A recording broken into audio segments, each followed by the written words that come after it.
За hi guys, хэдл маш удаан уулзсангүй инхүү би эргэн ирэлтээ хийж байна.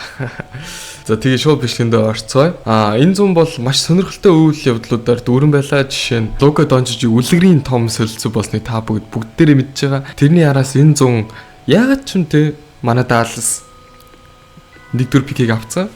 Яагаад ч юм. Үүний араас тэгээ баг Леброны руки жилээс баг илүү хайплагдж байгаа тоглогч болох Купер Флагийг манай Даллас сонгож авсан. Одоо Лукаг явуулаад Куприйг авч байгаа юм шиг те. Одоо миний хувьд Лукаг алдсан хорсол шаналлыг Куприйг өгөөд тайлбарлуулж байгаа юм шиг надад санагдсан. Тэгээд миний хувьд бол энэ зуны хамгийн том үйл явц Купер Флагд драфтлсан Mavs-ийн хувьд болж таарж байна. За мөн араас нь Ron Harper-ийн хүүхэд болох Dylan Harper-ыг драфтлсан. Мөн түүний араас генератор дотор 7 жил амьдарсан VJ Edgecomb-ийн хүүхдийг драфтлсан. Мөн түүнчлээ одоо маш олон чадварлаг залуучуудыг энэ жил драфтлсан байна. Миний хувьд бол өнгөрсөн жилдээ харьцуулбал энэ жилийн драфт бол хамаагүй сайн, хамаагүй нэгт те.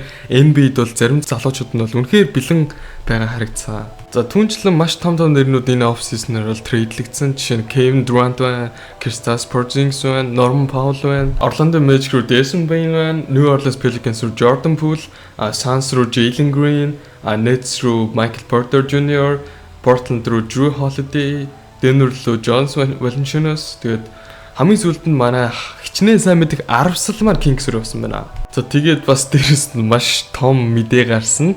Зан Уильямс нь жинхнээсээ турсан гэсэн мэдээ гарсан.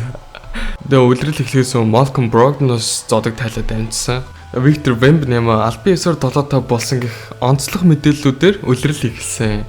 Өнгөрсөн жилийн аврал залуучууд маань аврагын бүгжийг хүлээж авснаар үлрэлийн хамгийн ихний тоглолт болох Houston Rockets-ийн эсрэг өгсөгийн тоглолт эхэлсэн. За улирлын өмнөхөн Fred VanVleet-ийн бэлтгэл дээр ECL-ээ уурсан гэх хүнд мэдээгээр Houston Rockets тоглолтоо эхлүүлсэн.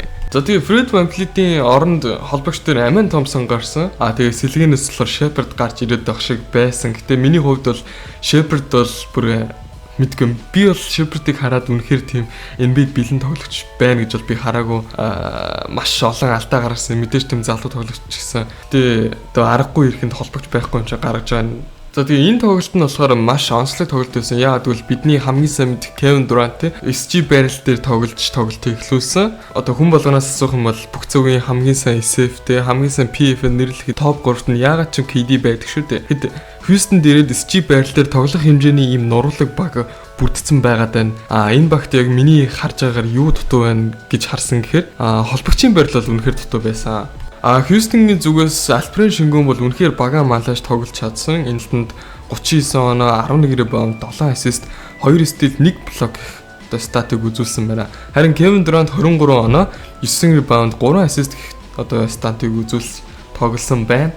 Харин Өгсигээс нөгөө л нэг Shai Gilgeous-Alexander MVP төвчний тоглолтоо үзүүлсэн 35 оноо 5 ребаунд, 5 ассист, 2 стил, 2 блок гэх тоглолтыг үзүүлсэн байна. Харин багийн хамтрагч болох Chet Holmgren бол бас 28 оноо авч тусалцааг үзүүлсэн байна. Тэгээ эвлэрлийн анхны тоглолтоос Shai Gilgeous-Alexander ингээл MVP төвшөндөө тоглоод эхэлж байна. Энэ жил бол баг Clutch Player of the Year ч юм уу MVP-г бол дахиж авахд бол үгүйсэхгүй л харагдаж байна. Тэгээ Kevin Durant дебют тоглолтын дээр тайм аут байхгүй байгаа тайм аут захиалах гэх юм уу гих мэтчлээ одоо OT дээр Clutch үед жоохон тэнэг үйлдэл гаргаад бага хожигдол тогтолсон гэж хэлэхэд миний хувьд бол тэгж хэлэхэр байсан. За дараагийн тоглолтоор нь бол Warriors болон Lakers-ийн тоглолт болсон. Энэ тоглолтын дээр Luka Doncic бүр галзуурсан эхний тоглолт ихэд 43 оноо 12 ребаунд 9 ассист бараг л triple double хийхэд өгсөн. Тийм та нар LeBron-ыг хүртэл харж байгаа. Сэлгэнээс нь ингээ хараа суужсан. Luka ямар амар тоглогч үү миний залгамж халааг тэгж бол харсан. Тэгээд гисэн хэдий ч одоо Warriors хожигдсон. За тэгээд Luka Doncic Kobe-гоос хойш анхны нийтлэг тоглолтын дээр 40 оноод авч байгаа тоглогч болж байгаа юм билээ. Тэгээд Warriors хожигдсан жигсэн Lakers-тэй Luka Doncic маш сайн одоо перформансыг үзүүлж би бэлэн байгаа шүү, би өлсгөлэн байгаа шүү гэдгийг харуулж үлрэхийг эхлүүлсэн. За дараагийн онцлог тоглолт бол Victor Wembanyama-гийн тоглолт байна. Энэ тоглогч бол тэгээд галзуурсан бэлээ. Энэ зүүн Kevin Garnett Hakeem Olajuwon тэгээ шавлын дээр очиж бэлтгэл хийсэн гэх мэтлээ өөрөөгөө энэ зам бол маш завгүй, маш бэлтгэлийг маш шаргуу хийсэн гэдгийг бол харуулсан. Тэгээ Victor Wembanyama Cooper Flag Welcome to NBA гэх шиг л болсон да. Тэгэл 29 минутын дотор 40 оноо 15 ребаунд, 1 ассист, 1 стил, 3 блок гэх аимшигтэй статыг хийчихэж байгаа байхгүй тий. Бас л MVP төвшөнд өрсөлдөё л гэдэг юм шүү энэ жил. Харин Dallas Mavericks-аас Cooper Flag бол хамгийн өндөр хүлээлттэй энэ тоглолтыг эхлүүлсэн боловч 10-10 гэсэн одоо үзүүлэлтийг үзүүлсэн. Яг нэг тийм таарах үзүүлэлт биш ч гэсэн яг миний хувьд бол би амар өндөр зүйлийг хүлээсэн байсан. Эхний тоглолтоос шууд ялагч сэтгэл зүгээ харуулах юм болов уу гээл тий. Гэхдээ энэ бол зөвхөн миний л бодол тэгээд цаашдаа өөрийгөө бол харуулна гэдэгт бол итгэлтэй байна. Тэгээд та нарын санаж байгаачлан Лука ч гэсэн эхний дебют тоглолтын дээр 10 оноо авч ирсэн шүү дээ.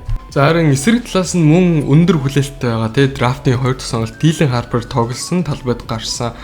Дебют тоглолтын дээр 15 оноог авсан. Ер нь миний хараад байгаа Spurs ер нь амар гоё баг болсон юм шиг харагдаад байгаа. Ер нь бол хүмүүс намхан баг гэж яриад байгаа боловч ер нь бол ямар ч багтай үзэлцгээр тий өндөр нуруу байна уу байна. Хамгийн гол нь залуу тоглогч нар дээрээс нь гвардууд маш тийм чадвартай гвардууд байгаа даа. Dylan Harper гэдэг залуу бол тэгээ агаар дээр бөмбөгөө удирдах байгаа. Тоглолтыг найруулах чадвар нь тоглолт ирэх тусам илүү сайжрах нь бол ойлгомжтой. Тэгээд үнэхээр сайн тоглогч байгаа харагдсан. Ротид бол үнэхээр дээгүүр өрсөлдөнө.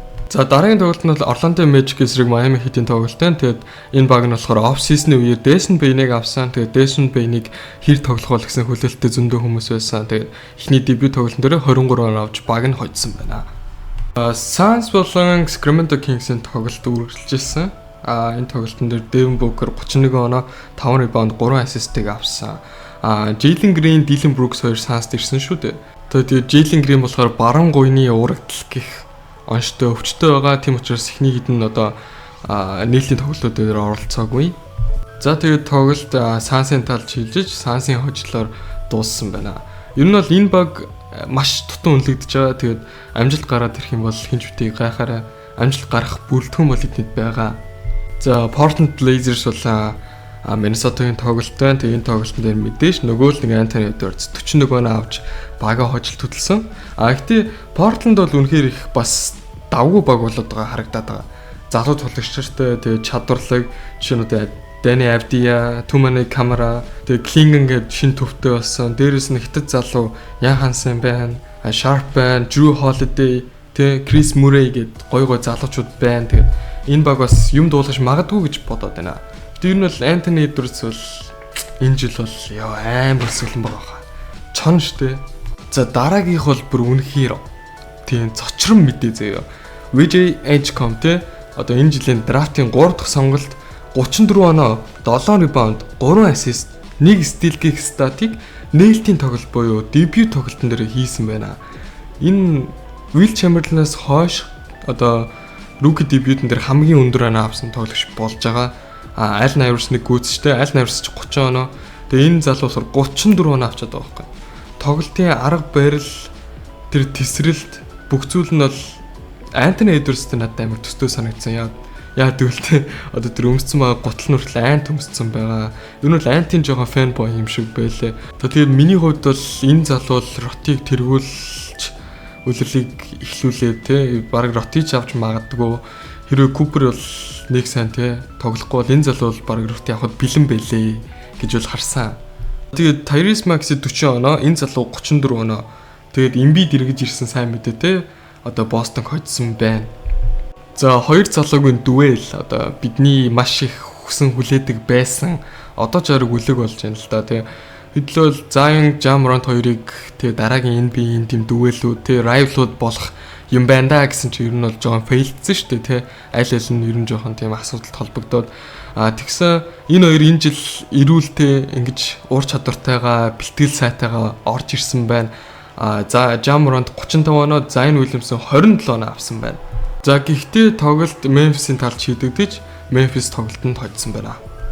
За тэгсэн New Orleans-ын дараагийн тоглолт Spurs-тэй тааш тоглосон. Энэ тоглолтын дээр Wemby бүр яагаад юм те. 30 минут тоглож 29 оноо 11 rebound бүр 9 блок хийчихэд байгаа ш те. Дахиад нэг блок хийсэн бол ингээд тэг трипл тавлаа. Гэтэ Миг тоосноор л уг нь 10 блок байх шиг байсан. Тэг нэгийг тооцоогүй юм бэлээ. За харин миний төсөөснөөс бол Zion Williams Wemby гөөдөөс бол маш сайн тоглосон. 27 оноотой дабл хийсэн. Тэгээд энийг постэр гэж хаашин тэг ихтэй энэ бол постерцсан. Тэг харахад бол ийм Zion Williams-ыг харахад бол үнэхээр гоё санагджилээ. Тэсрэлтээ ийм тоглогч нар л юм бид нэр дуртай байдаг шүү дээ тий. Дараагийн тоглолтод өнгөрсөн жилийн финалд тунж үлдсэн хоёр баг маань тоглосон. Энэ тоглолтын дээр SGA бүр галзуурсан. Тэгээ би ингээд тоглолтын үзээгүй л энэ тоглолтыг тэгээд би ингээд ороод статыг хардаг байхгүй. SGA 26 фри throw шийдсэн мэт. 26 шүү дээ. Тэр одоо юу гэсэн юм те. Тэгээ энэ тоглолтод 55 оноо авцсан мэт.